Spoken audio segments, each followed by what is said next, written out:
Today's episode is sponsored by Select Savory Seasonings. Have you ever noticed that most barbecue rubs on the market use sugar as the first or second ingredient? Worry no longer. With Select Savory Seasonings, they offer fresh, gourmet, small batch, sugar-free and additive-free seasonings and spices to help you make good, tasty food that is good for you so that you can lose weight, get healthy, and feel amazing. Check them out today at selectsavory.com and use coupon code PODCAST to receive 15% off your first order. Hello, everybody. Welcome back to the Simple Low Carb Lifestyle Podcast. This morning I have Jordan Swain with me today. She's going to tell us about how she has used keto and low carb to lose weight, get healthy, and feel amazing. So thank you for joining us today.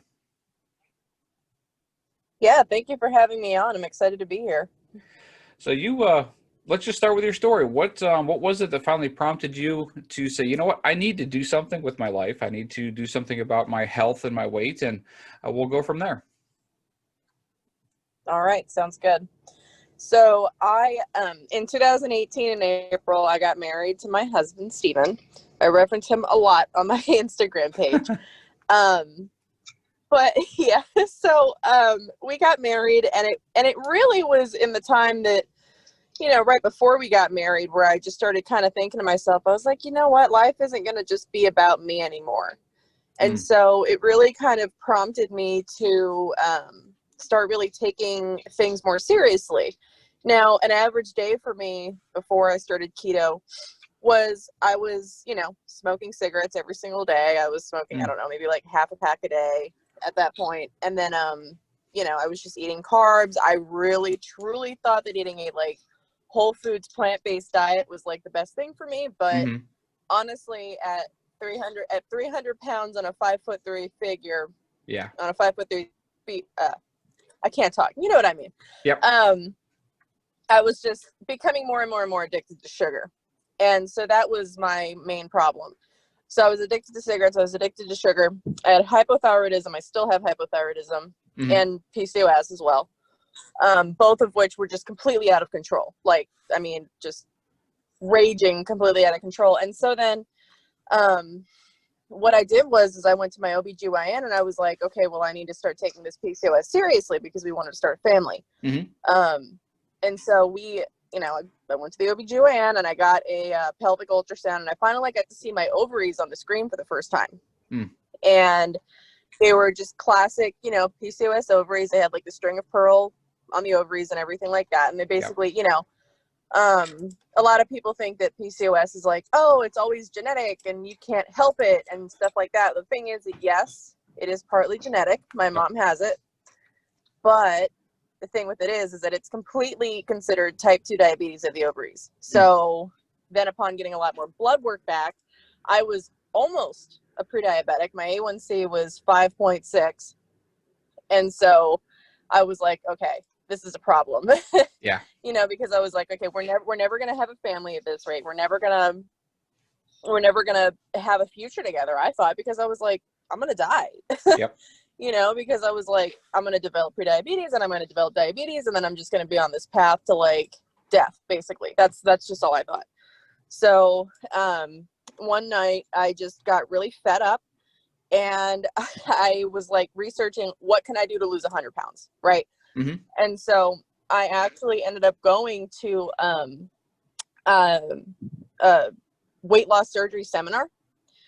And I sat in the seminar, and I listened to it. I learned more information about it. I had my mind set that I was going to get this sleeve gastrectomy, you know, the one where they like cut out 80% of your stomach and all this. And I was like, okay, this is what I'm going to do. I had my mind set. And then, of course, I learned the cost. And I was like, well, we can't afford that. It was like thousands of dollars. And I was like, okay, well, that's just not going to work. So, and then I started looking, and I was like, okay, if I'm going to be smart about this, I need to do something that's going to help my conditions heal while I can lose weight, right?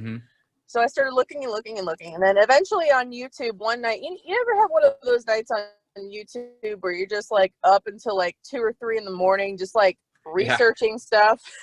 Yep. Well, that was one of those nights for me. Yeah. And I eventually came across one of Dr. Barry's like really old videos talking about PCOS and what diet is best for that and like actually treating the disease. Mm-hmm. And so then I looked it up, and he was talking about this keto, and I at this point in mid 2018 I had never heard of keto before. Okay. Never crossed my mind, never whatever. Even low carb, I just, for whatever reason, it just never ever crossed my mind. So I listened to this entire video and it clicked. Something for me just clicked.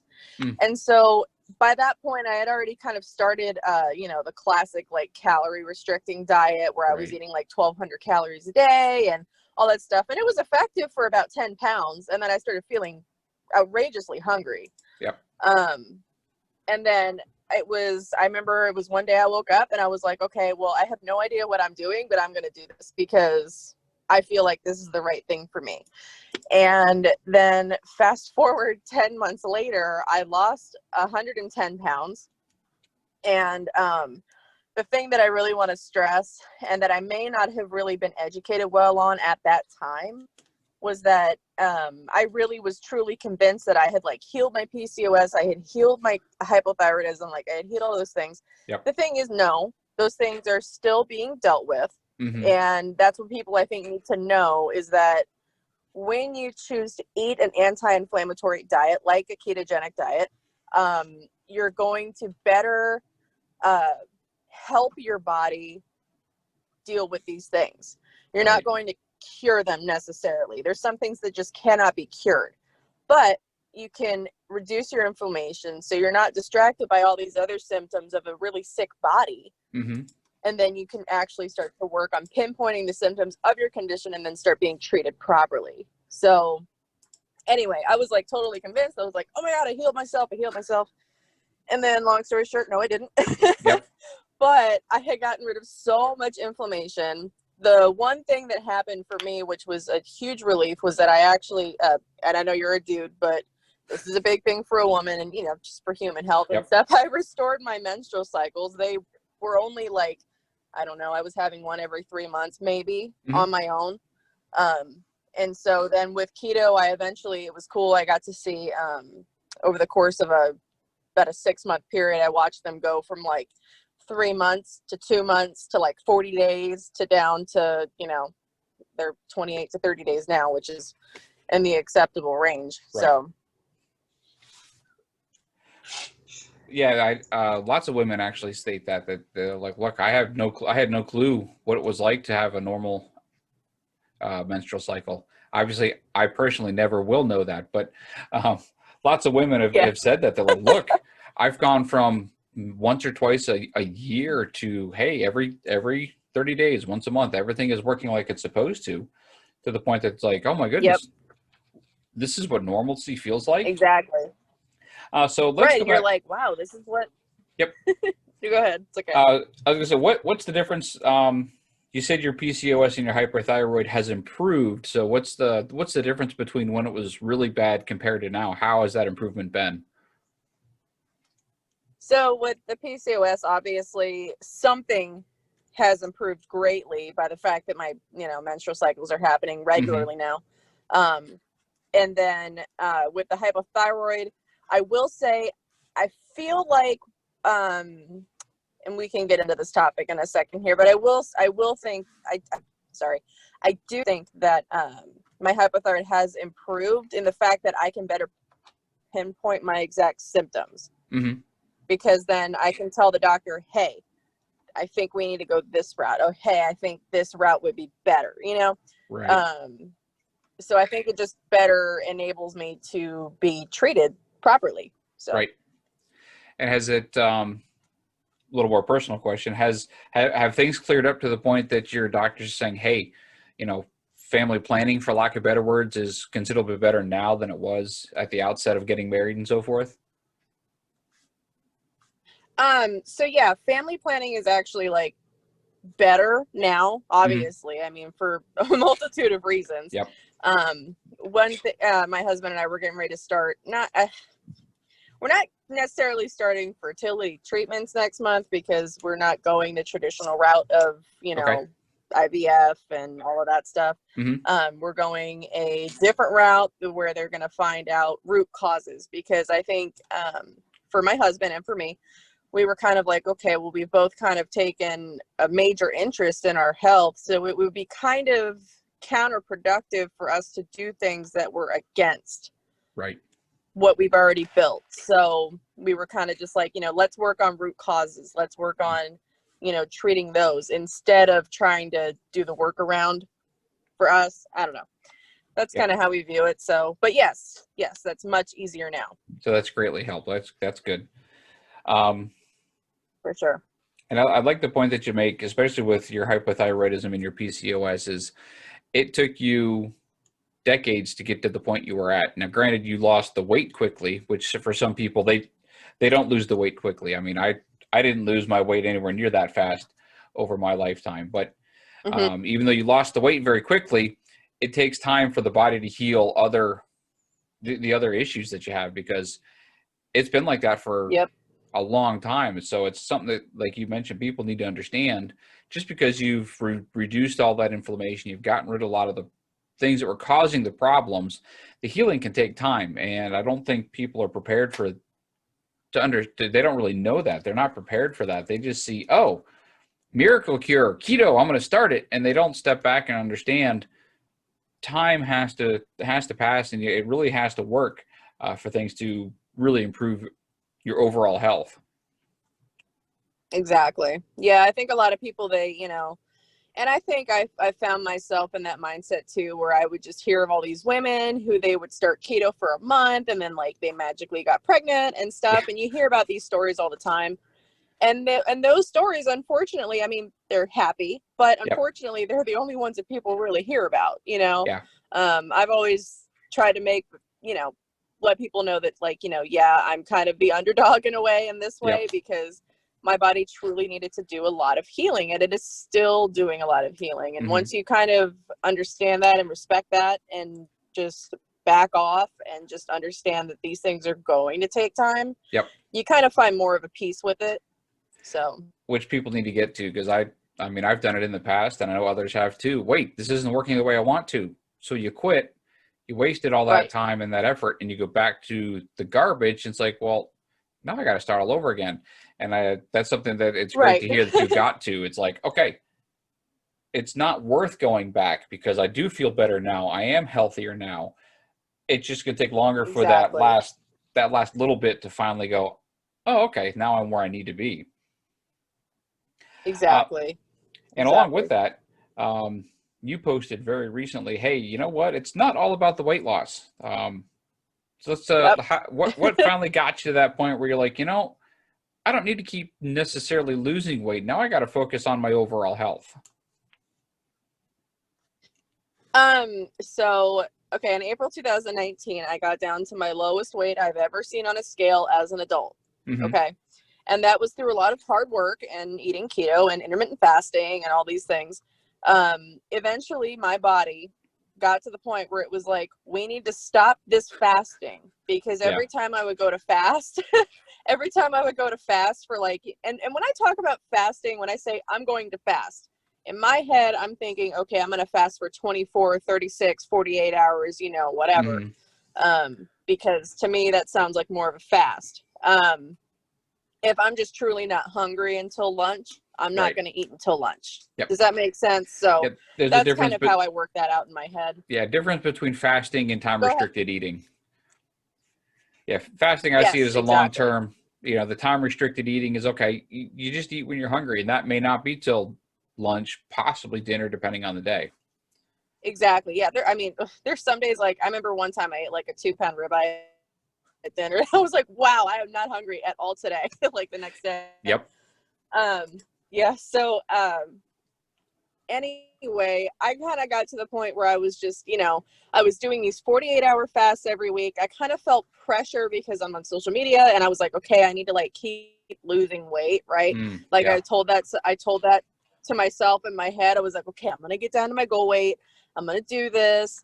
and, but, you know, just whatever I could tell myself. And eventually I just got to the point where I was just like, I can't keep forcing this. Like, my body is telling me, hey, whoa, we need to slow down. We did a lot. We need to slow down. And, you know, you kind of only get to that point where you can understand your body like that when you've kind of been through a period of time where you start to really listen to your body. Yep. So it took a while to kind of fully understand that. And I think it took me about maybe 8 months of after I finally got down to my lowest weight and gaining, I think at that point, about 15 pounds, 15, 20, 25 pounds. And then I was like, okay, I need to just stop. I need to stop worrying about what size my jeans are right now. I need to stop worrying about the number on the scale. And honestly, it's easier, like, said to think those things than it is actually easier to actually think, like, and realize these things and accept these things, because even in the keto community, we're still in such a, like, oh, you got to lose weight, you got to lose weight, you got to lose weight. And, like, you're only, like, an overnight sensation if you lose a lot of weight. And so I kind of got to the point where I was like, okay, my thyroid is now out of control, because at this point, you know, and this is something I don't really try to talk about much, is that I actually lost all the weight I lost without any thyroid medication. Okay. So, you know, at this point, my thyroid was just, like, overworked. It was tired. It was like, we got to slow it down, girl. So I kind of just, eventually I had to just listen to my body and just say, okay, we're going to relax. We're not going to do these extended fasts anymore. We're not going to force it. We're going to eat when we're hungry. We're going to eat low carb keto foods, and that's what we're going to do. And so it took me 8 months to finally start to be okay with the fact that I was higher than my lowest weight, and I had to be okay with that. And it took me until that post I made a couple of weeks ago when you contacted me, it took me another 9 months to really start to actually try to embrace it. So it's taken me a long time to try to be okay with this. And I feel like now I am truly okay with it. I wouldn't try to lie to people and be like, oh yeah, I'm okay with it, and then, like, cry afterwards. Like, no, that's not the case. Like, I know my body's trying to work something out, and I got to go along with the ride. So. Sure. And I mean, a lot of that is understanding, okay, especially in your case, what's more important, being skinny, which is, like you said, we keep pushing weight loss, weight loss, weight loss. And yet, okay, well, even if you lost all that weight, what if that means you're still burning out your thyroid? Maybe that's also having negative effects on the PCOS. And so it's like, there's got to be that happy medium. I mean, that we need to get to. Even myself, am I at the quote unquote weight I want to be?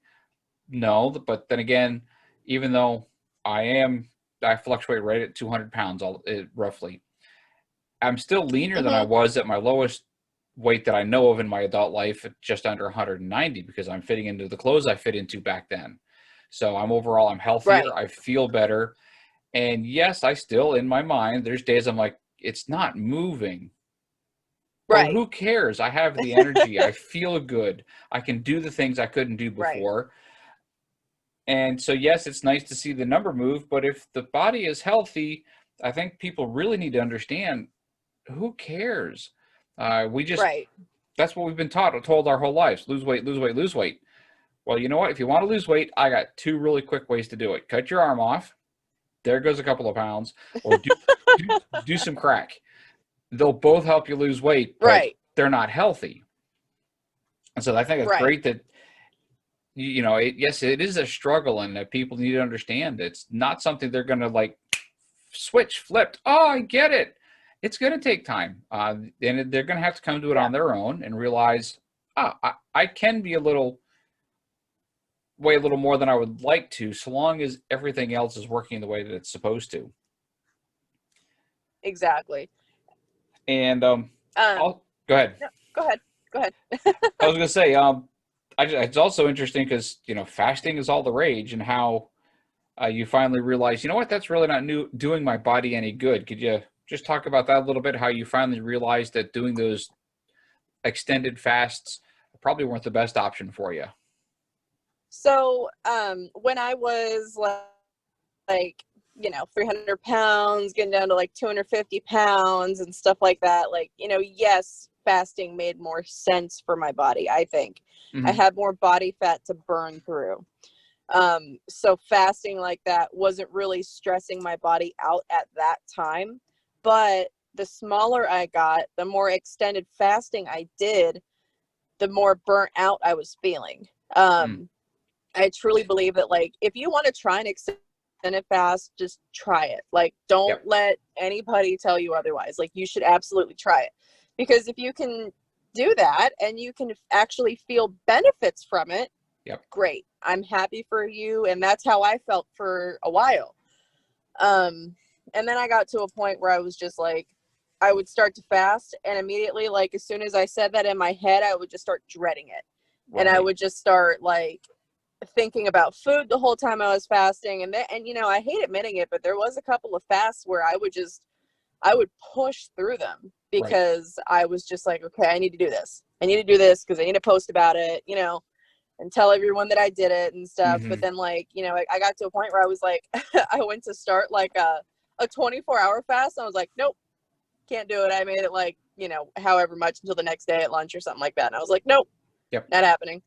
So I think for people with hormonal issues, which, let's be honest, weight is very regulated by hormones. Yes. So if you've got a lot of hormonal issues to begin with, and you're in a hormonal thunderstorm, like how I have been in for a little bit here, you kind of just start to feel like, when you think about fasting for that long and it doesn't sound good to you, you just shouldn't do it.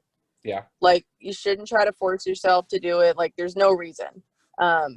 Now, there's so many, facets about fasting and stuff. And I'm sure, you and I have both heard of all of them. Yep.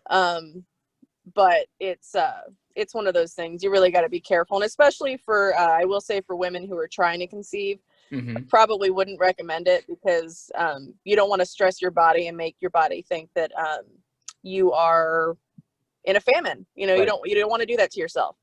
You want your body to know that it is safe, it is nourished, their food is plentiful, and all that good stuff. So yeah, because if your body thinks that it's starving, it's going to restrict, especially in women, reproductive purposes. It's like, okay, well, why should I basically, as a body, say, hey, let's have a child when I can't feed myself? Which is right. Exactly. Your body's not going to do that. The first thing it's going to take away is that ability. Yep. Something that as a man I would have never thought of. So that's something that's... Well, exactly. See, because, men and women are so different. Yes. So, but, for women especially, that's who I can speak to and say. And for women and for men too, just, if it doesn't sound good to you, just don't do it. It's okay. You don't have to do it. There's no pressure. Just because you eat keto or low carb, carnivore, or whatever, you don't have to do it. That's true. I'm glad you brought that up, because you hear it all the time. Wait a minute, you're a carnivore and you had, and they always throw out there an avocado. You're not carnivore anymore. Well, my identity isn't keto, carnivore, low carb. My identity is me. So if I decide to not fast for that extended period, or eat something that, hey, if I make that conscious decision, knowing what's going to happen as a result, but also at the same token that I can slide back into what I know I should be doing, that's fine. And people need exactly. I like to think of like keto as your home. That's a good way to put it. Yeah, I like to think of keto as your home. Yeah. You may go out and do things from home every now and then, but you always come back home. That's a good way to put it. Exactly. Also, now I have nowhere near the following you do online. So let's talk about those social pressures that you felt to keep up with everything. What was, just go through that and how that impacted the way you did or didn't do things. So for me, I started gaining followers like as soon as I pretty much started talking about the fact that I was losing weight. And I was getting my health back and stuff, and I wanted to, basically document my journey. And then also, if I help inspire a few people along the way, that's great, and that was a great thing. So I don't know, my Instagram has kind of become like obviously you can scroll back all the way to the beginning and you'll see like when I first started and I was sorry, talking about like, you know, oh, I want to start this and I'm going to do this and I'm doing this and I'm going to start working out and I'm going to do all these things. And then I stopped working out. And then I think that confused a lot of people because then I was still losing weight. So they were like, wait, how are you not working out and then still losing weight? And I was like, it's the food.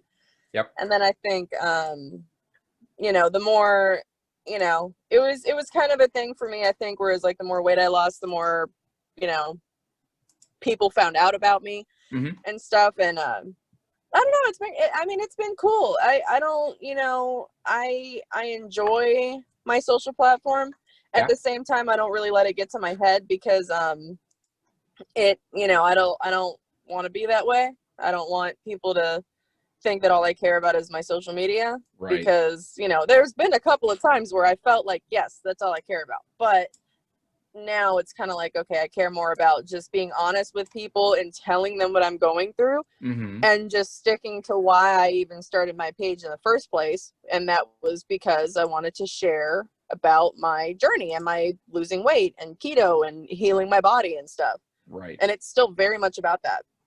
Keeping the emphasis on that. And yeah, I think that's I feel like it's made me a more relatable person online. And I like that. I like that I put myself in that light.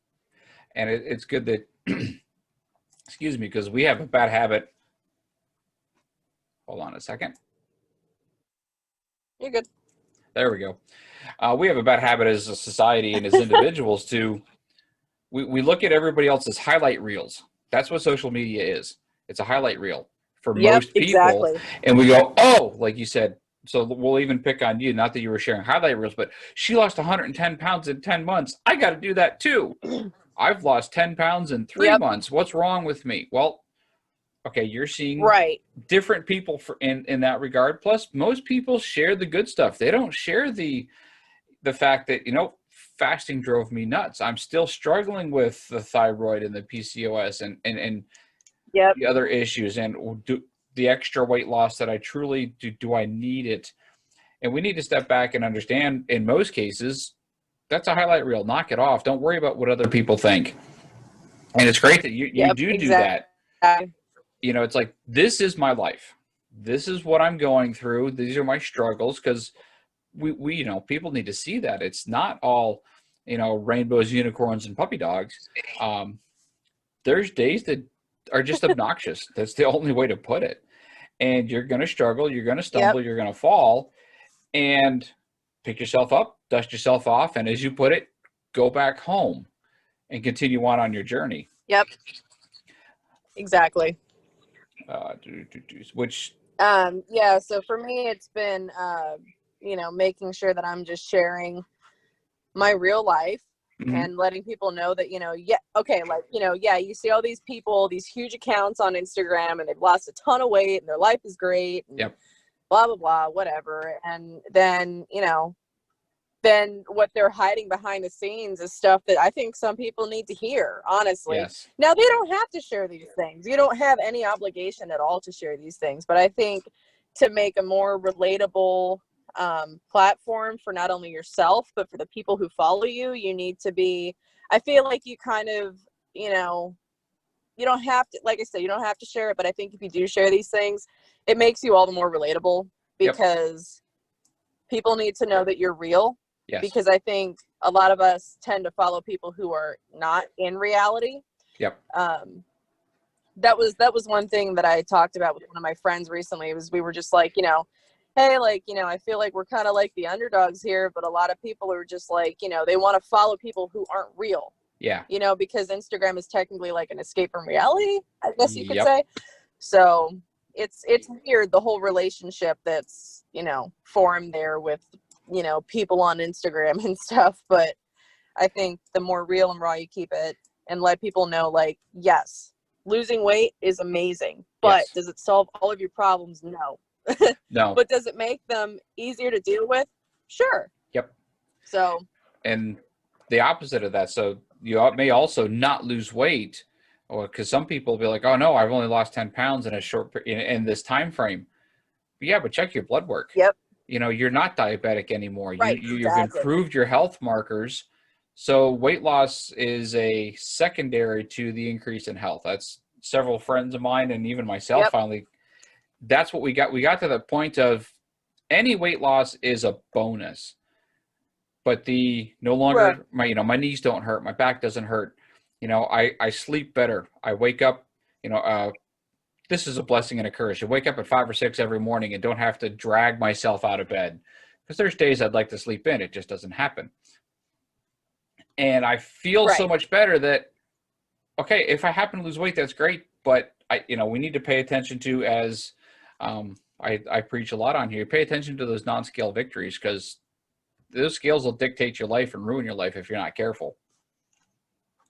They absolutely will. One of the things that I, try to talk to people, I get a lot of women, they message me and they're like, oh, I haven't lost any weight. And like, I've been eating keto, and like, they haven't been messing around and eating all the low carb, crap, right, for lack of a better word. Yep. But they're like, I'm not losing weight. I don't know what I'm doing wrong. And so then I'm just like, your body is probably going through a stage of healing right now. Yeah. It's literally taking the time to repair what is damaged. Yep. So if you, exactly like you said, if you're pre-diabetic, diabetic, and if you've got, high blood pressure, if you've got like all these other issues, I guarantee your body has been working on those while you've been eating this way.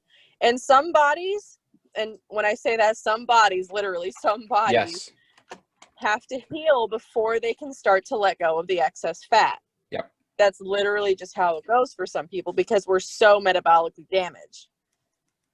Yes, it's so true, because you've destroyed, in many cases, we've just destroyed our bodies and beaten it up so bad.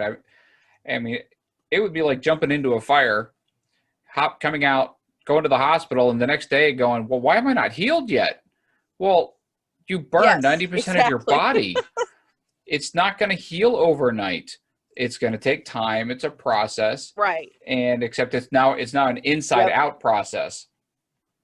And again, I think it really comes back to those two focuses of look at everybody else and, the scales where we got to lose weight. And we need to really, we need to switch that. It's not weight loss, it's health.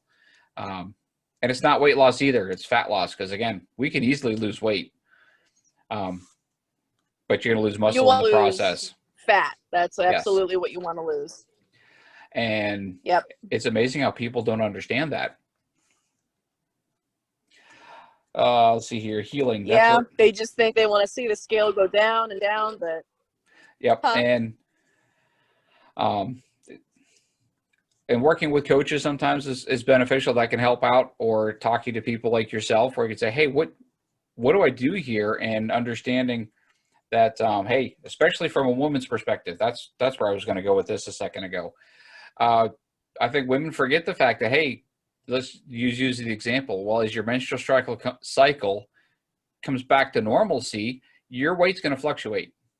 That's just the way it is. Yep. The hormones are changing. They're cycling through like they're supposed to. So you're going to go up and down on a regular basis. And I think that frustrates women in that it's like, well, wait a minute, how come I gained weight? Well, are you tracking things and seeing where you're at and understanding, oh, I normally put on X number of pounds this time of the month, or in understanding it's not a linear progression no matter who you are, but especially for women, those hormonal shifts are going to have an impact on the number that you see between your feet, which is one of the reasons I think most people should throw the scales away and go by how do I feel more than anything else. Yes. Going by how you feel is like the most important thing. If I don't know, like if I took this entire journey and based it on a scale, then I failed. Yes. But if I take this entire journey and I base it on my health improvement, my mood improvement, my just overall person improvement, then that means that I have succeeded. You brought up mood, so let's go over that real quick, because that's a big thing. Also, how is switching the way you're eating and improving your diet helped your mood overall? So when I was 300 pounds, I was miserable, and my mood swings were horrible. I mean, absolutely just god awful. Like I'd be happy one minute, and then the next I would just be like irritated and angry and frustrated and just, just feeling mad for no reason. I do, when I look back on that, I do think that had to do a little bit with my blood work numbers as far as my blood sugar goes. Right. Because I do think that I was kind of going through those, pre-diabetic mood swings, where your blood sugar crashes and, you get hangry, which is, I think, a good way to, right. Yeah. We get hangry and just whatever. So my mood has definitely stabilized. I will say I do, because I am a woman and because I am still healing things, I do still definitely go through some mood swings. Sure. But they're nowhere near where they used to be. And they don't ruin my day like they used to. Like it doesn't impact my life so badly to where I feel miserable. Right. It'll be like maybe 5-10 minutes. I'll have a bad mood swing and then I'll get over it. Nice. And then, a couple days later it might happen again. But it's markedly improved from where it was. Good. And it's the same for men too, in that, when you don't have those blood sugar spikes and crashes, I mean, a lot of people, men and women both, they level out. Yes, now my personality still plays a role in how you react to things. I still react to things, but I don't react to them like I used to. My wife's the same way. It has helped her tremendously with the mood swings and dealing with things. It's like, just like you, it's like, instead of ruining a day, it's like, okay, I have a bad moment. I get it, right, work through it and then continue on. And I know there are people probably listening going, there's no way what I eat will do that. And yet it has a lot to do with it, because it absolutely is doing it. Yep. That's why I wish, continuous glucose monitors were readily available that you could wear and see, okay, you know what? I can see that crash on here. And that's when I had a bad attitude, for example, or that's when I felt. Yep. And you can see how what your body is doing internally, is it affecting you externally? Right. So, exactly. Yeah. I think blood sugar numbers have a lot to do with mood. And yeah, they do. It's amazing to see how you level out. That's the only way I can think to put it. Yep. Absolutely. So what, is there anything in particular you're working on now, or are you just with, of course, your social media and sharing with everybody else, or do you just living life and enjoying it? Well, I'm at the point now to where we are, like I had mentioned earlier in this conversation, and we're starting fertility. I'm just going to call it fertility treatments, even though it's technically not that. But anyway, we're starting that. And so I kind of have been getting to a point here where I'm just like, okay, I really need to reduce inflammation in my body even more. Mm-hmm. I need to really set myself up for success here. So I haven't made a formal announcement about it, but I've actually been eating carnivore for a month. Okay. And I've been doing that mainly because we want to have a family. Yep. And I need to better just reduce the inflammation in my body. And I can tell you that the benefits have been amazing. Awesome. Well, let's go into that a little bit, if you don't mind. What benefits have you seen from eating carnivore? Because January is World Carnivore Month. That's coming up soon. So I'd love to hear how that's helped you out. So carnivore for me has been not as backstory. I actually started carnivore for a month last year because I was just convinced. Because I was going through that whole thing where I wasn't okay with the weight gain that I was going through, and I was just still fighting it. And I was like, okay, well, maybe I'll do carnivore, and then maybe that'll help me really lose the weight and stuff. And then I just wasn't ready. Right. I just honestly was not ready for it. It was still a weight loss focus, not a health focus. Right. It was absolutely a weight loss focus. It was not a health focus. I was not prepared. I was not, I wasn't in the right mindset to do it. And so I tried it. I did it for about 3 weeks, and then I just had to stop because I was just driving myself nuts. Now this time around I started it. I never made any formal announcement about it. I don't feel like I need to even right now. I will. And I'm okay with it being on this podcast and stuff like that. I just, I haven't gotten to the point where I'm like, hey everybody, this is what I'm doing. Yep. But I have been, okay, so the bloat is gone. Mm-hmm. Any digestive upset that I was having is gone. I've been eating about 2.5, sometimes 3 pounds of meat a day. And it's been amazing. It's actually been really nice to not feel restricted, kind of like how you have to do on keto sometimes. Because some people, and this is what was happening with me, is I actually started getting very strict on my carbs again. Mm-hmm. And, you know, again, it was just kind of one of those things where it was more personal. So I just haven't really broadcasted it. Yep. I started counting my carbs again. And so I wasn't counting anything else, only carbs. And so I was like, okay, well, clearly my body's not agreeing with this anymore. You know, my body was telling me like, hey, we need to just stop with the carbs. And I listened and I said, okay, that's it. I'm just going to do it. I'm going to stop, you know, messing around wanting to do it, because I've been wanting to do it for a long time. Mm-hmm. I just wasn't ready. And so once I started it, I was like, okay, well, I just don't eat any vegetables or fruits or whatever now. And I think a lot of people think that in order to go to the bathroom, you need to have fiber. That is absolutely not true. That's true. A lot of people think that, yes. And then a lot of people think that, you know, you have to have fruits and vegetables to you know, be optimally healthy and, you know, blah, blah, blah. And it's just, it's not true. You are getting everything that you need from meat. Yep. And meat is there to nourish you and help your body do the things it needs to do. Yes. And so I haven't actually lost any weight. I haven't even weighed myself. I don't feel like I've lost any weight. In fact, I feel like I've put on a little bit more. Mm-hmm. But it doesn't feel bulky. Right.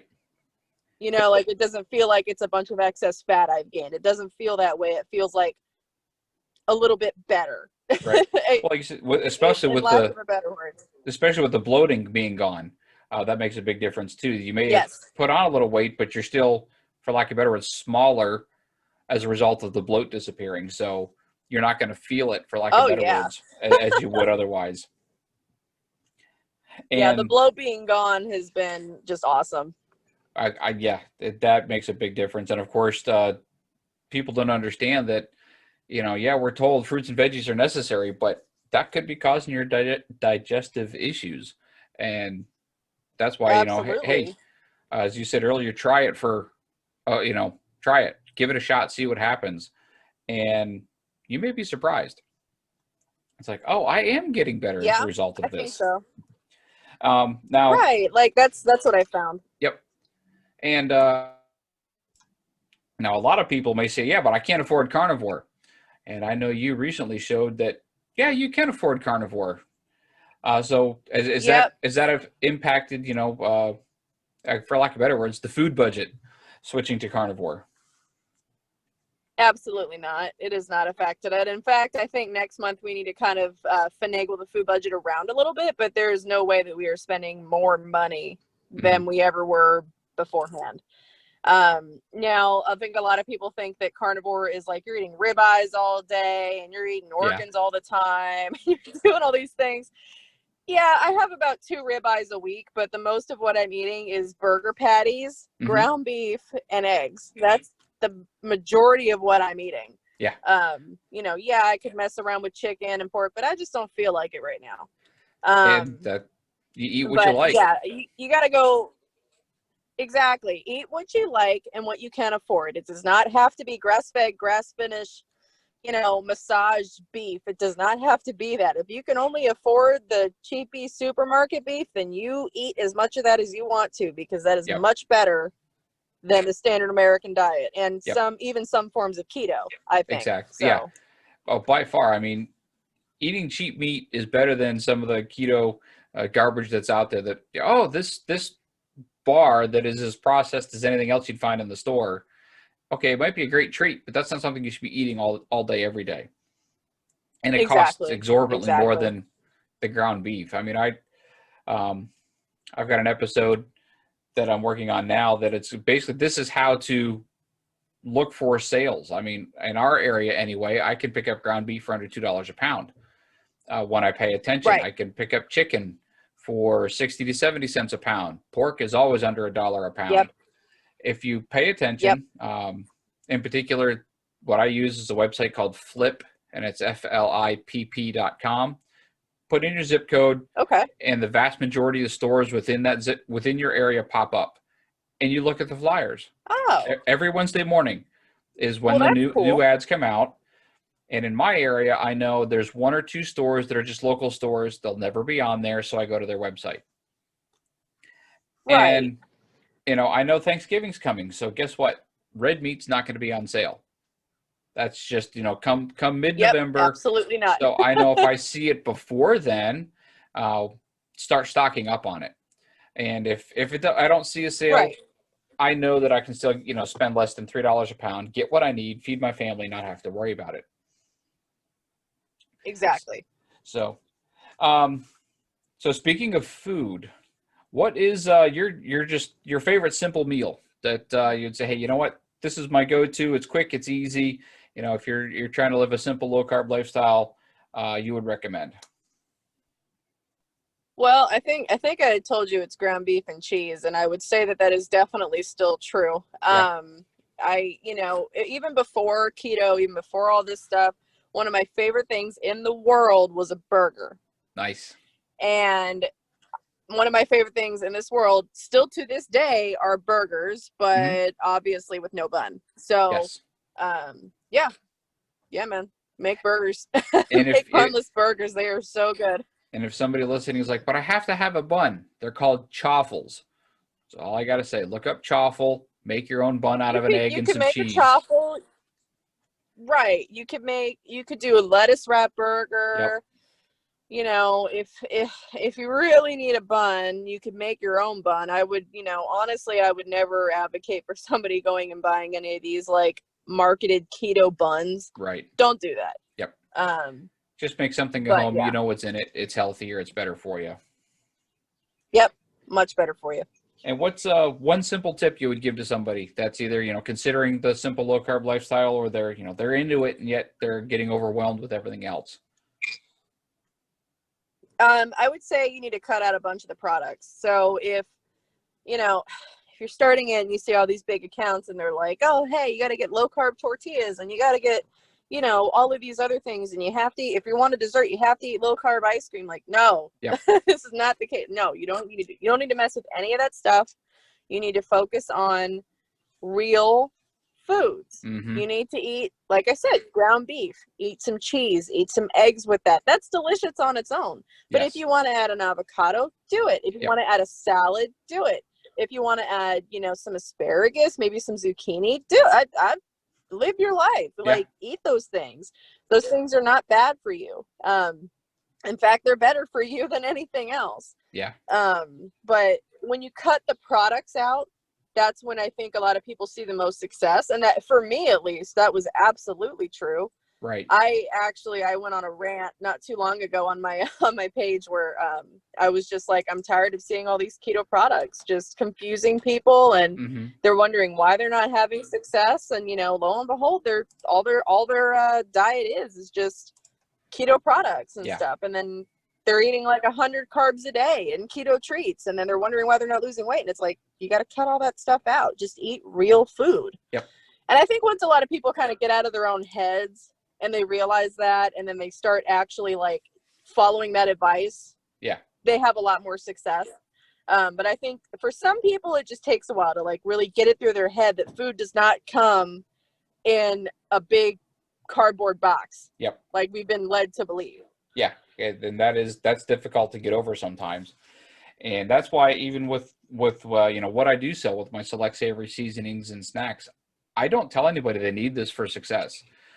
It's a help. It's an aid. If you think I can't eat burgers all day, okay, great. Well, mix up the spices. That makes a big difference. Just pay attention to the ingredient list, because you're going to buy a barbecue rub at the store. It'll say 0 carbs and 0 sugar, but the sugar is the first ingredient. So you got to be careful with what you buy. But there are no keto products that are necessary for health and weight loss. Use them as aids. Absolutely. I will say your ranch seasoning is amazing. There's a reason it's the best seller.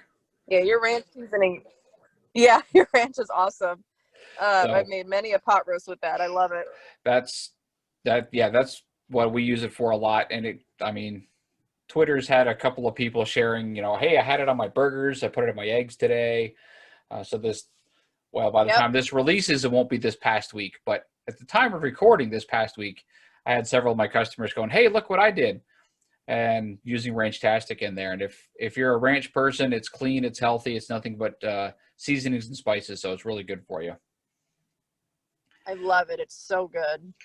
So I appreciate that. And I appreciate you joining us today.